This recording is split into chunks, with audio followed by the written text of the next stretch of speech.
This is, as you probably have been watching, so from 1922 to present, it really never worked. It leaked and was bad, and it looked terrible. It's supposed to be beautiful. It was opened in 1922, and it always leaked, and it was a problem. It's called the Great Reflecting Pool between the Washington Monument and the Lincoln Memorial. And right in between is almost 2,500 feet long.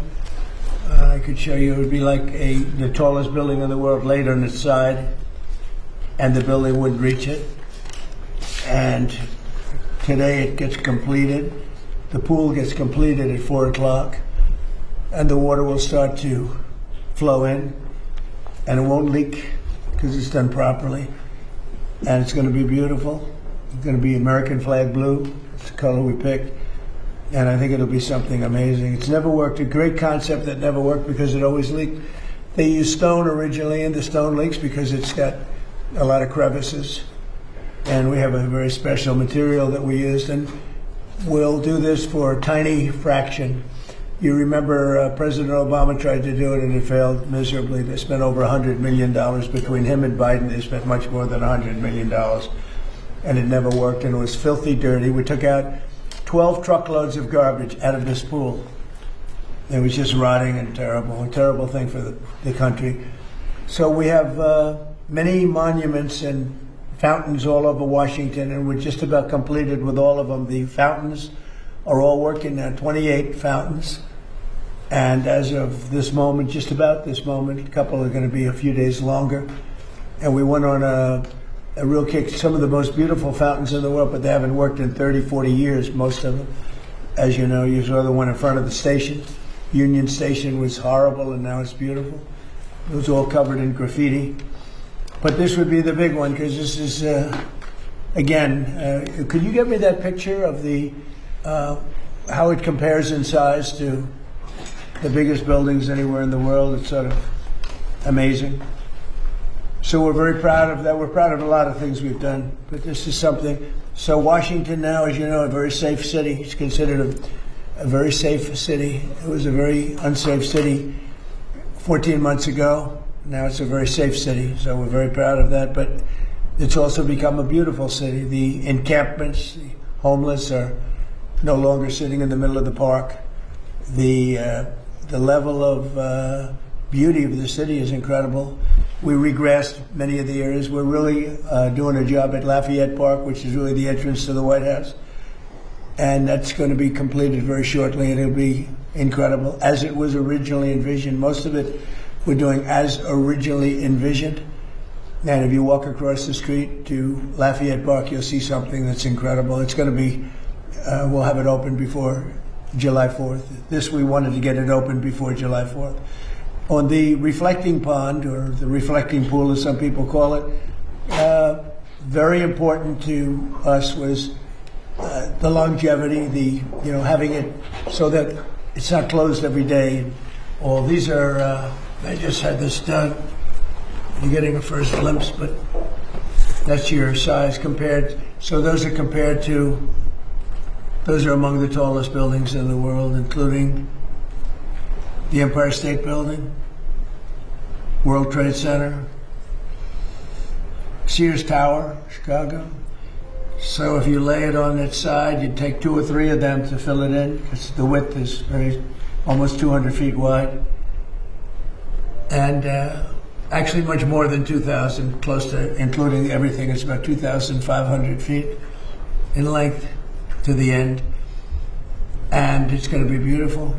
It was a great concept that never worked because they couldn't hold the water. Now they hold the water for a tiny fraction of the cost.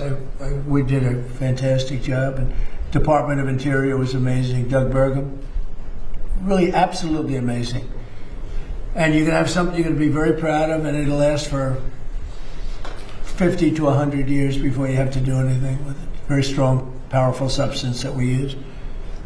And we picked a color called American Flag Blue. We had color choices.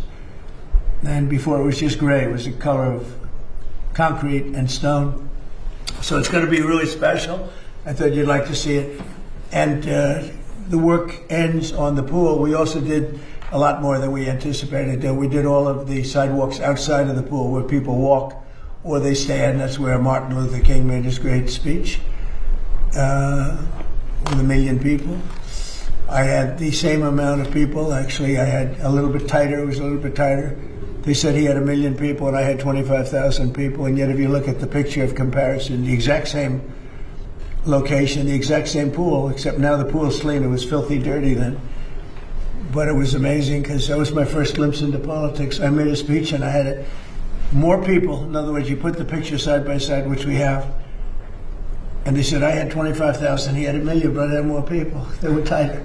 My people were tighter. But these are minor details. That's what I said. Well, wait a minute, there's something wrong. But this is a very famous place, and it should be treated properly. A person came to my office, a very substantial person from a foreign country, another country, and said, the Washington Monument, the Lincoln, you take a look at the Washington Monument, beautiful, Lincoln Memorial, he said, but the walking in between was disgusting. The thing was loaded up. We took 11 or 12 dumpsters, trucks, full of garbage out of there that they were shoveling, and it was there for years under the Biden administration. Again, Biden and Obama, if you combine the money they spent, it was over $142 million. And they got nothing as usual. So I'm very proud of it. Maybe I shouldn't say that before it opens. Maybe I'll open it. It'll look like a sieve, but it's not going to be. I'm very good at building things and constructing things. So I hope you're going to go take a look at it. The sidewalks are being sandblasted. The granite's on the outside. They're granite. And that lasts on a strong stone. And that's being sandblasted. It's going to look like really something beautiful. It's going to be brand new. It's got a lot of life. So just enjoy it. Rodney Scott is here along with Peter Navarro. Peter's been with me for a long time, knows more about China than any human being on earth, except for, I would say, President Xi knows a lot more. But other than President Xi, Peter's probably in second place, and certainly having to do with trade. But they're here to talk about something else. And Rodney, if you would, please. Sure. So we're talking about rolling out a customs EO.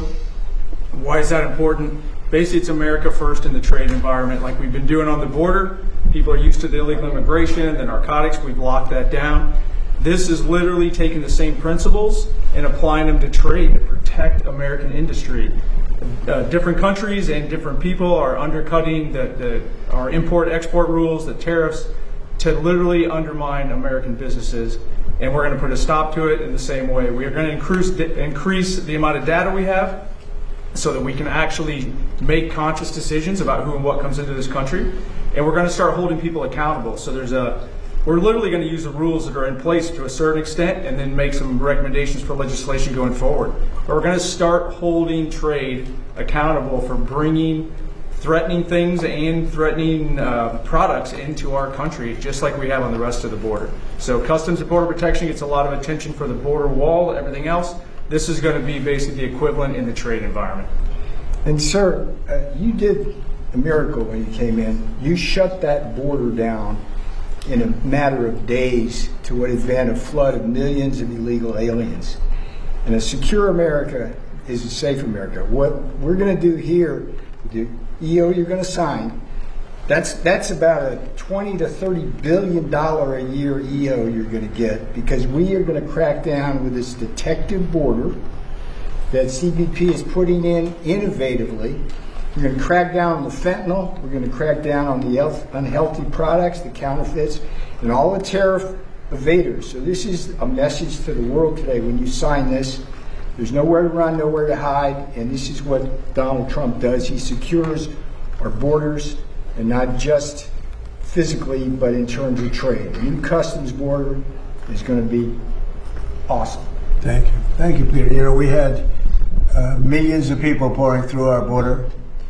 And when I got here, and it happened twice, but the first time was a lot easier because it wasn't nearly as bad as this. But in 2016, we had a bad border, really a bad border. And pretty quickly, we made it very good. We started the wall. I built over 1,000 miles of wall.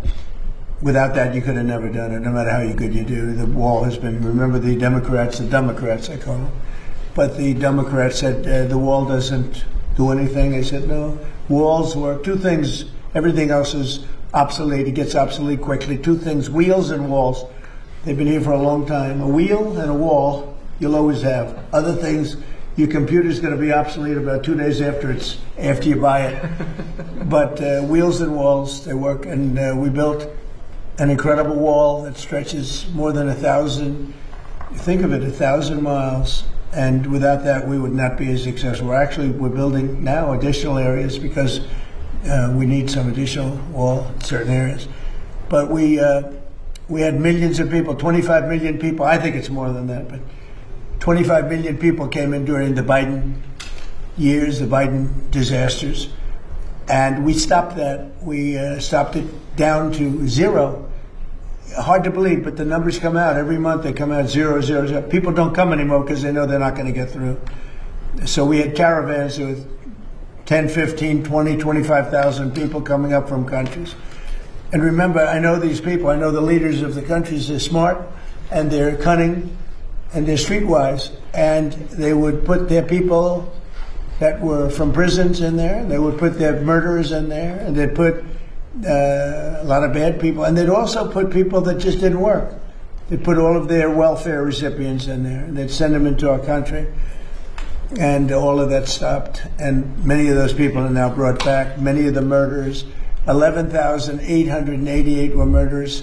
I say it all the time. 50% of them murdered more than one person, 2, 3, 4. It's 7 people murdered into our country. They let them into our country. It's a sin that should never be forgotten. So it's a much different country right now. We're respected by everybody. Everybody in the world respects. We just got back from China, as you know. Some of you were with us. And President Xi was great. And he said, you're a respected country, respected all over the world. He said, you did it so fast. We did. We did it in a very short period of time. This country was a laughingstock all over the world. For 4 years, we were a laughingstock. And now we're the hottest country anywhere in the world. We're the most successful country in the world. So this is very important what you're doing, and I'd like to have Will just say a few words about it specifically, please. Yes, sir. As Rodney and Councilman Navarro said, this is an executive order on strengthening customs enforcement using new technologies and new approaches. The idea here is to ensure that importers of record, other people moving goods across our border, are accurately reporting what they're bringing in, that contraband, that illegal goods aren't being brought across the border, and that goods being brought in are being accurately accounted for purposes of duties and tariffs and all of the other things we require of importers of record. But this executive order will launch a series of bold new steps that I think we as an administration believe will result in the tightest, most controlled border in American history, following on, obviously, your success in closing the southern border and stopping the scourge of illegal immigration into the country as well, sir. So, Peter, what kind of money do you think this involves in terms of savings to our country? I will guarantee you the first year it'll be at least $15 billion, the next year 25, and out there's 80 to 100 billion that the tariff evaders are doing. Plus, sir, we're going to stop more of the fentanyl coming in, and we're going to crack down on counterfeits. This is good for America. This is good for the people that elected you. It's good for the country. And we have fentanyl coming in 59% less. Cut it by a number that nobody thought was even possible. We're going to get it a lot lower than that, but we have it. And we did this in a very short period of time. This is going to be a great one, sir. You didn't have the This is a same moneymaker for us, and CBP has been doing a really great job innovating on this, sir. You've done a fantastic job. Thank you. Appreciate it, sir. Okay, we'll start in one.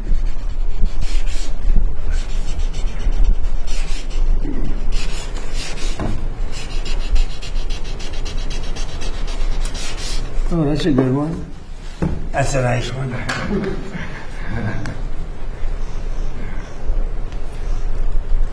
Okay, what else do you have? This is another executive order on reforms to the federal workforce, sir. Currently, with respect to many policymaking positions in the departments and agencies across government, we lack the ability, because of existing personnel rules, to effectively discipline or promote people who are in policymaking roles.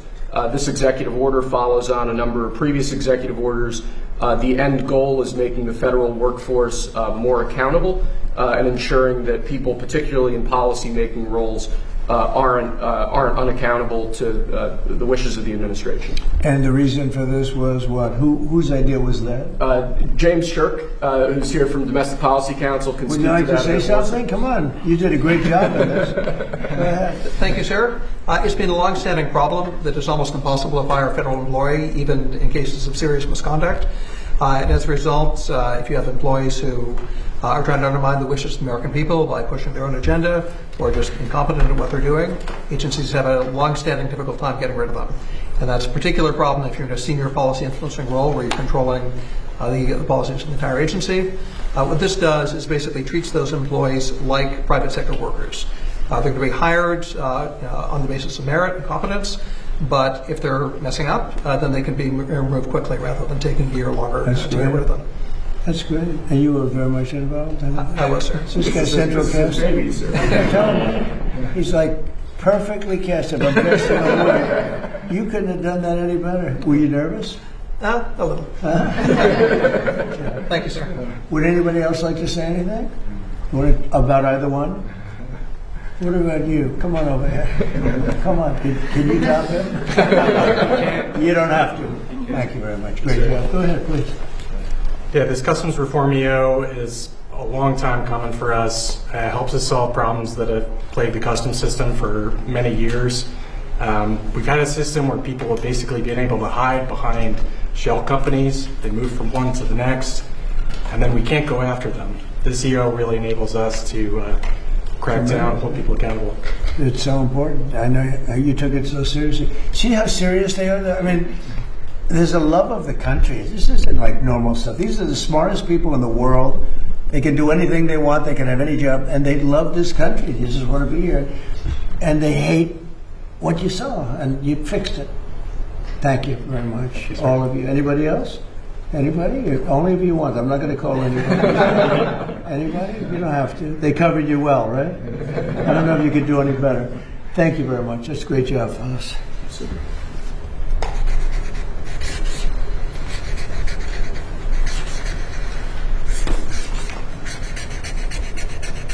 a big one. Okay, thank you. Pulitzer Prize winner over there. I got the great Pulitzer Prize winner. Okay, thank you very much. That's great. Thank you, Mr. President. Do you have any questions of this? Thank you, Peter. Mr. President, given Iran's attacks on Kuwait, this latest attack on Kuwait, is the ceasefire with Iran still on? Well, you know, there's a reason for everything. And we hit them pretty hard the night before, and actually last night. And when it was explained to me, I said, all right, so we'll do that. But we've been hitting them pretty hard, a little bit. So there is a reason for certain things, and there's usually a reason that sometimes makes sense. But they did something, not a big deal.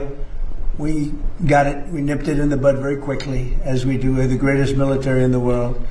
But some people would say they were slightly provoked because we took a strong action for a different reason. So they were reciprocating. Yep. Mr. President, can you explain? I hear the negotiation itself has gone very well, actually.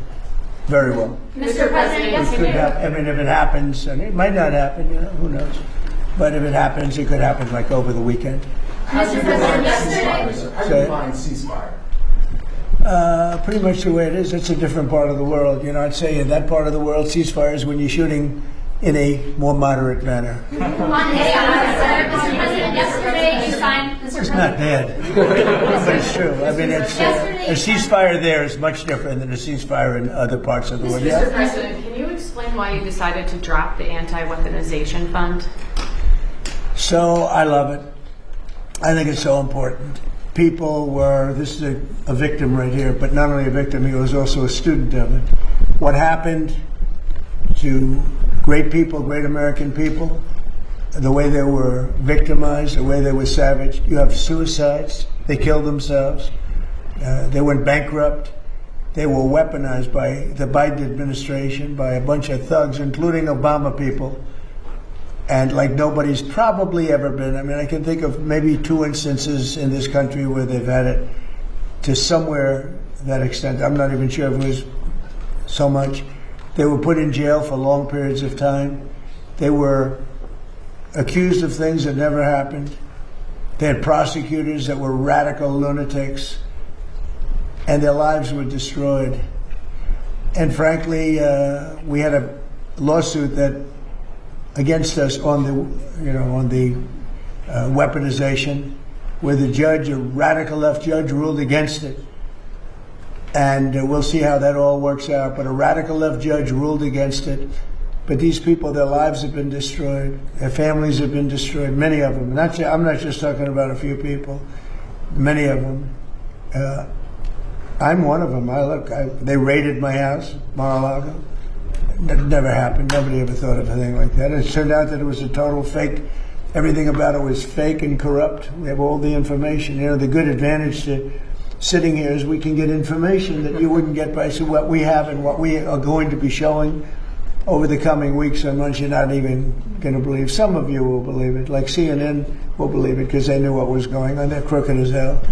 CNN's a very corrupt organization, but with a corrupt reporter standing right there. Never smiles. She never smiles. She's a young, beautiful woman, never smiles. I never see a smile off her face. I see her standing there with hatred in her eyes. Like she has hatred because we have borders, because we have a strong military, because we cut our taxes, because we do things that everybody wanted, and then we win our election in a massive landslide. We win 87% of the counties in this country. Nobody's ever heard of a thing like that. And that's because we're doing the right job. And we took a detour down to Iran because we can't let Iran have a nuclear weapon under any circumstances. We can't let that happen. So the reporters should be happy. They shouldn't be unhappy. They should be very happy. Because you know what we're doing? We're saving our country. Yes, President, two questions. One on Iran and then one on your birthday. Okay. You will. The first one is, are you concerned at all that the IRGC could sabotage any potential deal? And then the second one is, you have a birthday coming up. I won't say which number, but it's a big birthday. So you're going to blow out you're going to blow out some candles on a cake, hopefully. What are your wishes that you'd like to see accomplished for the next year for the United States and your presidency? Well, I'll go in your order. Anything can happen, when you're dealing with Iran, but when you're dealing with other countries. But that's a very volatile part of the world, probably the most volatile part of the world. The people are volatile. The leadership, you see what's going on. We've gone through 3 teams of leadership. It's been we're military. There's never been a military like what we have. We could go another 2-3 weeks and just wipe everybody out. I'd rather not do that. Very easy to do. They're ready to do it. They want to do it. They want to do it. But if we can get something down in writing which will accomplish the same thing without killing everybody, I'd like to do that. Most of my people, I think, would like to do that. Some people wouldn't, but most of them would. But we had to take a detour as far as wishes for, and I'm very proud of that detour, By the way, just to finish off on that, we had the strongest stock market in history, and I said we have no choice, we have to do it. I knew it would affect it, but I was very happily surprised when I saw that today we hit another stock market high. I mean, we have the highest stock market in history with a military conflict going on, or a war. Some people call it war, some people call it a military. It's not a big thing for us. We have a great military. It's not a big thing for us. But if I didn't do that, I spoke to people like Peter, great financial people, Scott and Howard and lots of others. I said, we just hit the greatest stock market in history. Everyone's 401ks are the highest they've ever been. Everybody's making a lot of money. Costs are coming down. We took over the highest cost and the highest inflation in the history of our country. Costs are coming down. Everything's good. And I hate to tell you this, but we've got to take a little detour and go down to a place called the Islamic Republic of Iran. And we're going to have to stop them from having a nuclear weapon. That's what we've done. And they've agreed to that. By the way, if they signed the agreement, they will have agreed to, we will not have a nuclear weapon or bomb. We will not develop one. We will not buy one. Originally it was, we will not develop. I said, what about if they buy? That went into a 2-week negotiation.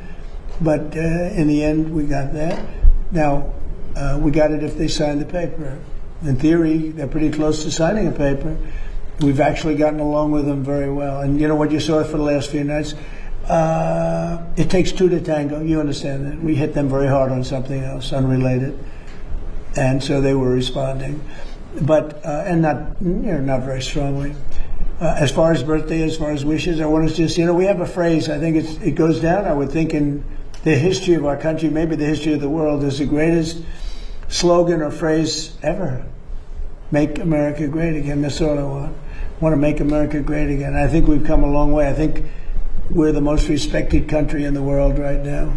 By far, the most respected. President Xi told me, I was talking about, he's a friend of mine, he's a good man. I hate to say it because the press goes and they say, oh, we called him a good man. He is a good, he's for China, I'm for the USA, It's like one of those things. But we do very well now with China. When I came here, we're not doing well with China. My first term, when I inherited that, it was like what China was doing to us was incredible. I don't blame China. They took advantage of stupid people, really stupid people. So we're doing great. But the phrase, make America great again, that's all I want. Very simple phrase to think of. And I think it's the greatest in the history. I would say that's probably the greatest phrase in the history of the world, not only here. There's never been anything like it. Make America great again. That's what I've done, and we've made it great. In fact, in a way, I want to use it because I would never give it up. MAGA, it's too good. It's too good. It really is the Republican Party. That's why we're doing so well. That's why we, if you look at the Republican Party from before I came till now, this is a much different party. It's a much bigger party. We have many, many more people. And I think the thought, the mind, the thought is much different than it was 10 years ago. It's been, it's amazing. A much more powerful party, much different party, and a much more impactful party. Thank you very much. Two questions on Iran. Go ahead. First, you said last week that the U.S. would go in and dig out the buried nuclear material in with them. With them. Right. Did Iran That's possible. actually agree to that? Well, it depends on what day you're talking about. They did agree, and then sometimes they agreed. Well, that's what I'm saying. That's one of the things we talk about. It's very overrated. I'm the one that overrated it. I thought, to me, it was important. To other people, it's not important because those beautiful B-2 right here, the B-2 bombers, they obliterated. When CNN said maybe it was an obliteration, they knew, before the pilots even came back home, before anybody saw the site. But then the Atomic Energy Commission went, they said it was obliterated. That stuff is buried underneath a mountain that virtually collapsed. It's very, very hard to get it. But nevertheless, I want to get it. We're the only ones, us and probably China are the only two countries that have the equipment where you can do that. So, I want to get it. We have, at different times, they've changed their mind a couple of times. But as it stands now, we will go in at some time in the not too distant future. It's very safe down there. We have, with Space Force, we have cameras. Every angle of those three sites are being watched at all times. If anybody went there, we'll see exactly what's happening, and we'll blow it up a little bit further. But as far as getting it, the B-2 bombers did a job like nobody's ever seen. In the night, with no moon, dead darkness, at 1 o'clock in the morning or so, they dropped those bombs, the biggest, just about as big a bomb as you can ever find, and it went down air chutes. It was hard to believe that they can do the technology. It followed a beam right into the air chutes, right, exploded. Very hard to get that material, but I still nevertheless want it. And I don't want to do it if we're in conflict. I don't want to put men in that kind of danger. I remember Jimmy Carter had some bad problems in Iran with the hostages. I don't want to ever put our people in that kind of danger. But when it's over, as of this moment, it's agreed that we will go in with them. We will get it, and we will destroy it. It will be destroyed. And this is I have a follow-up, Mr. President. My second question. Is it possible to get to a deal with Iran, whether to go in and do that or to open up the Strait of Hormuz without seeing an Israeli cessation of their hostilities in Lebanon? I think it would. We're trying to separate it. Look, it's a very different kind of a thing. We actually spoke with Hezbollah for the first time ever. We didn't know they spoke. And they agreed yesterday they're not going to shoot. Israel's not going to shoot. We're just going to see. But I'd like to separate it. I'd like to have it a separate thing because it is separate. But Israel, hey, look, they've been a great partner. Bibi Netanyahu's been, for me, a great partner. For other people, not so good. For me, he's been very good.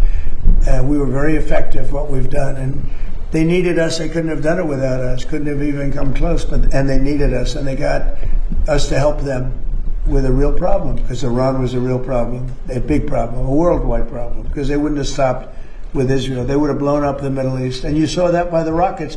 All those rockets that went to the five, mostly for the most part, the five countries outside of Israel, those rockets were aimed there before we hit them with the B-2 bombers. They were going to blow up the Middle East. They were going to blow up Israel, but they were going to blow up the Middle East. And I stopped it, and I'm very proud I stopped it. And we also stopped it in the first term when I terminated the Iran nuclear deal penned by Barack Hussein Obama. It was one of the dumbest deals I've ever seen. And this has no relation. I like these morons, these Democrats, D-U-M, Democrats, that go on television and say, oh, well, this is just like the Obama deal. This is the exact opposite. This is no path to a nuclear weapon. That was an absolute path to a nuclear weapon that you couldn't have done anything about. This is the exact opposite. They gave billions and billions of dollars to Iran, including $1.7 billion put into a Boeing 757 with the seats taken out because there wasn't enough room if you left the seats, with $1.7 billion in cash taken from the banks in D.C., Maryland, and Virginia, and flown to Iran, 1.7 in green cash, and then tens of billions of dollars given to Iran by our government. Frankly, they picked the wrong country, but maybe we're going to be getting along with Iran. We're going to find out. You know, there is a good possibility, I think, because without the bombing, that wouldn't have worked, without the blockade. The blockade is the most powerful thing. I think the blockade maybe has more impact than the bombing has. But the blockade that we have, the naval blockade, is incredible. Now, one ship has gotten through, unless we wanted it to, and people respect it a lot, and we'll see. But, you know, there's a chance if this really worked out, they could rebuild. You know, it used to be a very, very good nation. You go back, I have friends that used to, old timers, they used to go there and they used to do well. They used to build in Iran. They built apartment houses and they built office buildings in Iran. Hard to believe, right? But there's a chance that maybe that comes back. But whether it comes back or not, I think we have a very powerful deal that we're negotiating. The exact opposite as the Obama deal. The Obama deal was a disgrace. It gave them a nuclear weapon. We do the exact thing. We, under our deal, they will never, ever have a nuclear weapon. One of the other things that happens, and this is important, but there's nothing more important than taking away the capability of a nuclear weapon from Iran. Mr. President, Wait. But one of the other things that's important, and very important, is that immediately upon signing the Memorandum of Understanding, the Hormuz Strait will open. And it'll open up quickly, and we've already had our minesweepers there. You know, we're sweeping, as you probably have heard. And these are underwater minesweepers. They're great, amazing technology. They're underwater because usually when you're looking for mines, that usually means you have some dangerous characters out there. That's why. So we're underwater, but we've swept mines, and we've gotten most of them, we think. So, but the Hormuz Strait will open immediately upon signing. Now, that's subject to a couple of areas being cleaned out also of mines, which we don't think there are any. So it'll happen very quickly, and we'll take the southern route anyway. But immediately upon signing, we open up the Hormuz Strait. Mr. President, just to clarify on what you said, excuse me, Mr. President, just to clarify on what you were asked earlier, is the $1.8 billion DOJ fund dead or is it on hold?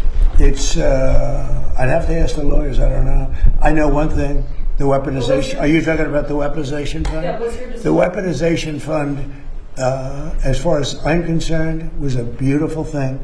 It was something I didn't make it, but I heard that. I thought that was the greatest thing because people like you have abused our people so badly. The fake news like CNN, like the New York Times and like others, have abused our people. Wait a minute, be quiet. Have abused our people so badly, and you should be ashamed of yourself. You used to be a conservative.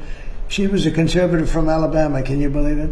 But CNN, in particular, CNN does such false reporting. But now they have new ownership, so maybe it'll straighten it out. I doubt it, but it's hard to straighten garbage out. But CNN has abused, and others have abused so badly. People, these are people that are great people that were destroyed. Their families have been destroyed. Many suicides. They committed suicide. People that went there with love. They went there with love. You know, when I made that speech early in the day, tremendous crowd. I hate to say, because they'll say, oh, I was wrong on the number, but I believe it's the largest crowd I've ever spoken to by twice. The biggest crowd, I think, bigger than the inaugurations, bigger than anything. And there was so much love and friendship. It was the most amazing thing. People were crying. They were like, wait a minute, let me finish. And those people have been abused by you and by others and by the politicians, by the Democrats. They're dumb people. They want to have open borders. They want to have transgender mutilization of your children. They want to have men playing in women's sports. They want to have high taxes. They turned down, you know, they fought us on the tax bill, and they fought us because they want people to pay high taxes because they're crazy. There's something wrong with them. There's something wrong with you. It's a shame. Yeah, go ahead, Mr. Liz. President, thank you so much. On communism, today has some stern words on communism. I just wrote that. Did you like it? Did you think it was well written? Well, it's certainly very meaningful to a lot of Americans. Well, I'd read it. Do you want to read it? Do you have it? You could read it. It's on Truth. I just wrote it. I just felt I've seen what's going on with communism, and I see this country. Read it. I'd love to have you think. He wrote that quote, communists always do well with the voters, or as they would say, the people in the early years. But in the end, the country, state, or city goes to hell. Great violence proceeds at levels never seen before, and the entity dissolves into poverty, squalor, and crime. Remember, breathtaking popularity first, and then guaranteed death and destruction. Well, you see it happening with New York. You see it happening with Los Angeles and parts of California. And it's so easy, you know. I'd be the greatest in the world. Nobody would be as good as me. I'd get away everything. I could be the greatest. I would sell them. You're going to get free rent. You're going to get free houses. You're going to get free food. You're going to get free everything. But eventually that ends. And it leads to death, destruction, and squalor 100% of the time. When I watched New York, and you know, I liked him very much. He stood right here, and he's been in the office a couple of times. The mayor of New York. I think he's a very nice person, and I don't know. He's a smart guy. I don't understand why he thinks it's okay for all these companies that pay hundreds of millions of dollars in taxes a year to leave. Because you're not going to have any tax base, and you're going to end up in hunger and squalor and death and destruction. I would be better than him if I wanted to go that route. Ladies and gentlemen, you'll no longer pay rent. You'll no longer have to pay interest on your mortgage. In fact, I'll end your mortgage. I'm going to cut everything. You're no longer going to have to pay for food. I'm going to give you a grocery store, and I'm going to give you free food. You're no longer going to have, you're going to have the greatest life ever. Follow me, you're going to have the greatest life. And you know what? For a couple of years, that's such a powerful. I would be the best ever at giving it. Nobody would ever be. I had to sell free enterprise. Free enterprise is tougher to sell, but that's what's made our country great. And that's why it's great again now. If I didn't get elected, we wouldn't have a country. We really wouldn't have a country. This country would be finished. But I see what's happening in Los Angeles. I see what's happening in New York. Where I look at Chicago, you have a stupid governor, a dumb governor. A really dumb guy. I know him well. He's a failure in his family, Pritzker. I know the family. I was partners in a deal with them. I made a lot of money. They made money. We had a good partnership. But he was like an outcast in the family. He was a slob. And the mayor is a low IQ person. I mean, he's a stupid person. Chicago has a case, a real chance to become great again. There's a case, great again. If we were allowed to do what we did in Washington or Memphis. You know, I was with the governor of Tennessee yesterday, and he said, I want to come in. He came in to thank me. I said, for what? He said, what you did for Memphis. Memphis, the crime is down about 72%. And it's going. He said it's like a different city. Washington is even more so. We started a little bit earlier. Washington, you walk down the streets and people feel safe here again. It's a safe city. If I were, oh, by the way, in Louisiana, what I've done there is unbelievable. Because the governor, Jeff Landry, called. He said, you got to help me with New Orleans. We have a tremendous crime problem. And I sent in our really talented people, including National Guardsmen. And they did an unbelievable. They had the safest. They said they had the safe. It just ended about 3 weeks ago. They had the safest Mardi Gras they've ever had. I could do that in Chicago, but you have to have the support of a governor. You can't have a slob that says, we don't want it. People get murdered, and he says it's fine. They lost 5 or 6 people last week, and he said, it's fine. They're not going to lose 5 or 6 people. And I would make Chicago so good and so safe. It's got potential. The longer it goes, the harder it is to fix. And San Francisco, we could do such a good job. My friend said, please let the mayor, he's a liberal guy, nice guy, I talked to him. He wants to make San Francisco good, and he's trying very hard. I said, look, I can do it much faster than you. Please let me have a time. I spoke to the mayor, and some very important people asked me to give him a chance, because I'd like to see if he could do it. And he's doing okay, but I could do it much faster, much better. And we can remove, don't forget, 2% of your people create 90% of your crime. That's a great number, because 2% of the people you can take care of. If it was 90% of the people, that's no good. But 2%. In Washington, right here in D.C., we removed close to 5,000 hard-line criminals. Many came in through the Biden open border. We removed them from Washington, D.C., and it's one of the reasons that we're so safe now. We have a great, beautiful place. Again, the fountains are almost all open. You're going to have the reflecting pool opened within hours. Literally within hours. The water starts pouring in tonight. It's going to be beautiful. You haven't seen that since 1922. Think of that. 1922. It hasn't worked. Never worked. From the day they built it, it never worked. But you're going to see that. And people are all thanking me because Washington's beautiful again. The parks are open. We changed the grass. Grass has a life also. Like people, grass has a life. And that grass hasn't been changed in 70, 80 years. It died many times over. We have beautiful grass, beautiful parks, beautiful everything. We don't have people living on it. And Washington, D.C., in a matter of 14 months, Washington, D.C. is like a different place. If people are coming here, the restaurants are all going out of business, as you know, because you use the restaurants. And now the restaurants are hot. In fact, if anything, we don't have enough restaurant space. They're all reopening.